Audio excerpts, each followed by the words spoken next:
What if I told you that ancient symbols, buried deep in the human mind, have been shaping your decisions without you even realizing it?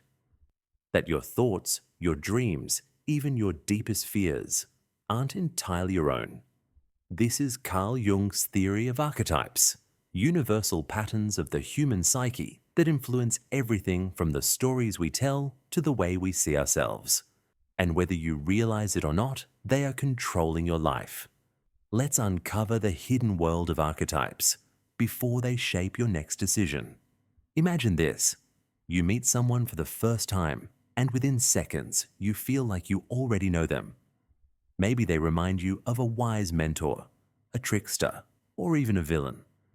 This isn't just a coincidence.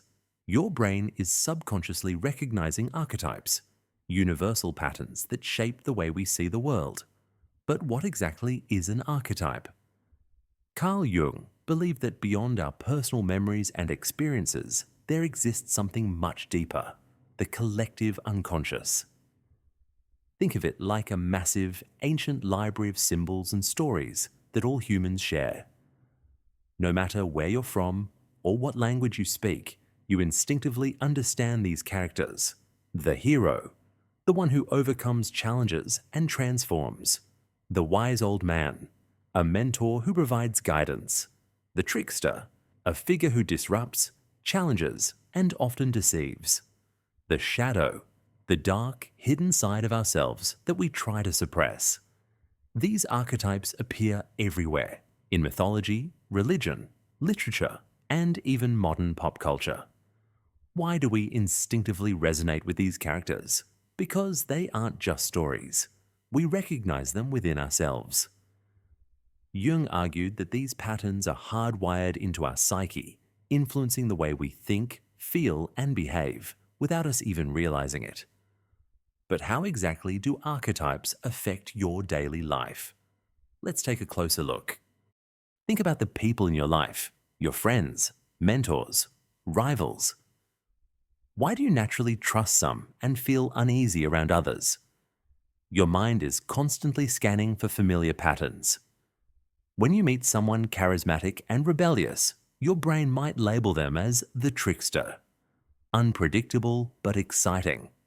If someone has wisdom and experience, you might unconsciously see them as the wise mentor, someone to seek guidance from. And if someone challenges you, you might cast them as the villain, even if they're just being honest. The problem? Once your brain assigns an archetype, you expect that person to act a certain way, whether it's true or not. This is why first impressions are so powerful. We don't just see people, we see the roles we think they play. Archetypes don't just shape individuals, they control entire societies. The hero archetype drives revolutions and movements. People rally behind figures who promise change.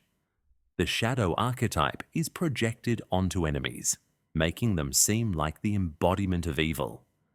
The trickster archetype can be seen in disruptive innovators, those who challenge the status quo and change industries. Look at politics, religion, and media. Every leader, every movement, every cultural moment follows the same psychological scripts, because our brains are wired to respond to them. Hollywood thrives on this. Ever wondered why so many movies follow the same basic storylines? Because they tap into these timeless characters. Luke Skywalker, the hero, guided by Obi-Wan Kenobi, the wise old man. The Joker, the trickster, creating chaos for Batman, the hero. Darth Vader, the shadow, representing the darkness we all struggle with. The truth is, archetypes don't just exist in myths and movies. They shape the way you think, react, and make choices every single day, without you even realizing it. Here's the most important part. You too are playing a role right now. Are you stuck in the people-pleaser archetype, always putting others first? Are you playing the outcast, avoiding connections because you don't feel like you belong? Are you in your hero's journey, facing struggles but destined for transformation?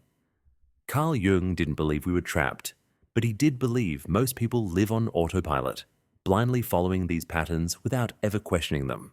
He believed that self-awareness is the key to breaking free.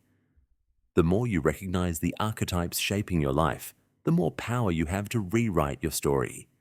1. Recognizing the archetypes controlling you. The first step is awareness. Ask yourself, which archetype do I naturally embody? The hero, the outcast, the caregiver, the trickster. Do I keep falling into the same patterns in relationships, work, or personal struggles? For example, if you always avoid confrontation, maybe you're stuck in the people-pleaser archetype, suppressing your warrior side. If you fear failure, you might be rejecting the fool, the risk-taking, playful energy needed for growth. If you feel stuck in life, maybe you haven't embraced the hero's journey, stepping into challenges to transform. Once you see the archetypes running your life, you can start reshaping them. 2. Embracing your shadow instead of running from it. Jung believed that the most dangerous archetype is the one you refuse to acknowledge. This is what he called the shadow, the hidden part of yourself you don't want to face. Think about what triggers you in other people. Do you hate arrogance? Maybe part of you secretly craves confidence. Do you resent authority? Maybe you fear your own potential power. Do you judge people who take risks? Maybe you regret playing it safe. Jung said, until you make the unconscious conscious, it will direct your life, and you will call it fate. Facing your shadow doesn't mean becoming it. It means understanding it, so it no longer controls you. 3. Rewriting your own archetype. Here's the truth. You don't have to be stuck in one archetype forever. The coward can become the warrior. The follower can become the leader. The seeker can become the wise one. Your story isn't set in stone. You can choose a new path. Jung believed that the ultimate goal of life isn't to become a single archetype, but to integrate them all, to become a fully realized version of yourself. So ask yourself, who do I want to become? What strengths am I suppressing? What would my life look like if I stepped into my full power? 4. Using archetypes to shape your future. Instead of being controlled by archetypes, use them to your advantage. Want to be more confident? Channel the king or queen, commanding respect without arrogance. Want to be more creative? Embrace the magician, the visionary who turns ideas into reality. Want to stop fearing failure? Learn from the fool, who sees mistakes as opportunities. Your mind already understands these roles. Now it's your turn to embody them. So, which archetype have you been playing all your life? And more importantly, who do you want to become? Leave a comment below. What archetype do you resonate with the most? And if you want more deep dives into psychology, philosophy, and the hidden forces shaping your mind, please subscribe, because the more you understand yourself, the more power you have to shape your own story. See you in the next video.